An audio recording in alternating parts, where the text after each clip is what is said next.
आप देख रहे हैं इन डार्क राजकुमार के साथ। तो चलिए बढ़ते हैं आज की कहानी की ओर। आज की कहानी हमारे साथ इंस्टाग्राम पर शेयर की है रोसी जी ने।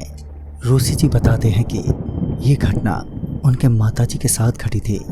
ये तब की बात है जब दादाजी नासिक के करेंसी प्रेस में काम किया करते थे। वो प्रेस एक रेलवे ट्रैक से सटा हुआ ही था, जिस वजह से दादाजी और उनके साथियों का आना जाना उसी ट्रैक के रास्ते ही होता था।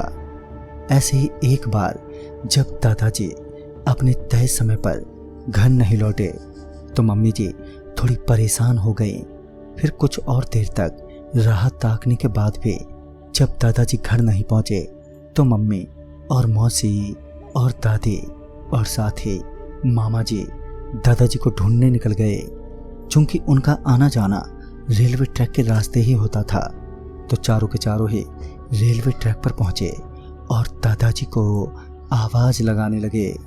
वक्त बीतता गया मगर दादाजी का अभी तक कोई पता नहीं चल पाया, जिस वजह से उनका डर अब गहराता जा रहा था।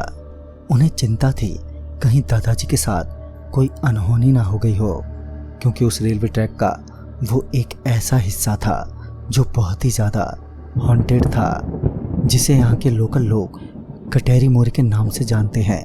अभी मम्मी दादी मौसी और मामा जी दादाजी को ढूंढ ही रहे थे कि तभी मम्मी ने उस रेलवे ट्रैक पर किसी को आते हुए देखा जो कि साइकिल पर सवार था। मम्मी ने जब उस ओर ध्यान से देखा तो मम्मी जोर से चीखी। दरअसल वो जो साइकिल पर सवार था उस व्यक्ति का सिर ही नहीं था। वो बिना सिर वाला भूत दादी की तरफ बढ़े जा रहा था। मम्मी ये देखते ही दादी जी को ट्रैक से हटने के लिए चिल्लाते हुए बोली, मगर उस वक्त दादी मम्मी की बात सुन ही नहीं पा रही थी। वो अभी भी ट्रैक पर खड़ी दादाजी को आवाज़ लगा रही थी। जब मम्मी को लगा कि दादी ऐसे ट्रैक से नहीं हटने वाली तो वो खुद ही दादी की तरफ दौड़े और ऐन वक्त पर दादी को उस ट्रैक से खींचते हुए दूर ले आई और तभी वो बिना सिर वाला भूत वहाँ से गुजर गया। उसके तुरंत बाद ही वो चारों घर लौट आए। दादाजी का अभी भी कुछ पता नहीं चला था और उस वक्त मन में बुरे बुरे ख्याल आने लगे थे।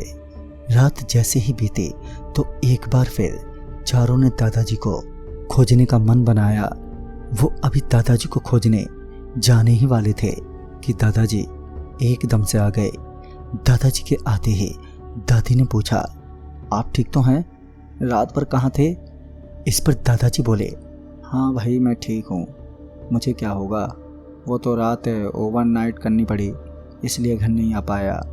फिर इसके बाद जब घर वालों ने दादाजी को बीती रात की सारी घटना बताई तो उनके होश ही उड़ गए। फिर दादाजी ने कहा, तुम्हारी किस्मत अच्छी थी कि तुम सारे बच गए, वरना वो भूत तुम सबको नहीं छोड़ता। आइंदा भूल से भी रात के वक्त कटेरी मोरी के आसपास भी मत भटकना, नहीं तो जान सजाओगे। तो दोस्तों इस कहानी में बस इतना ही। तब तक के लिए बाय एंड टेक केयर।